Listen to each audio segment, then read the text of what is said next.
so I don't really know. Maybe if you leave one loose, but like I said, it feels like the heel sculpture, it's just very sculpted to be a successful setup. And that's going to go ahead and bring us all the way to the end of the review, where we'll talk about the traction just a little bit. So the pattern itself is just going to be basically a herringbone. You got those like standard arrows going on, but I mean, it's basically all kind of stemming from that logo that's there in the forefoot. But for my money, I will say this: the grip is much better than the 37s and is so much more consistent. Like, I didn't notice them collecting dust at all, and that was something I was a huge fan of. That being said, the traction does only squeak a little bit. So whenever we did our squeak test, it's not making a ton of noise. But right there, I mean, the traction in and of itself is definitely one of the best parts of the shoe.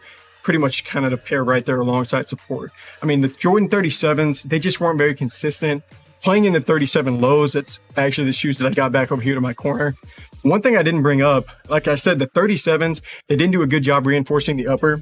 You can tell, you can actually see like this is some of that same material that they used, but on the low top version, they actually made some overlays that went on top of the model, and that helped a lot. That actually basically fixed all of the issues, or any type of issue that I could think of that you would struggle with that model. So I did love to see that, but the traction just wasn't that great, and the pattern just wasn't that great either.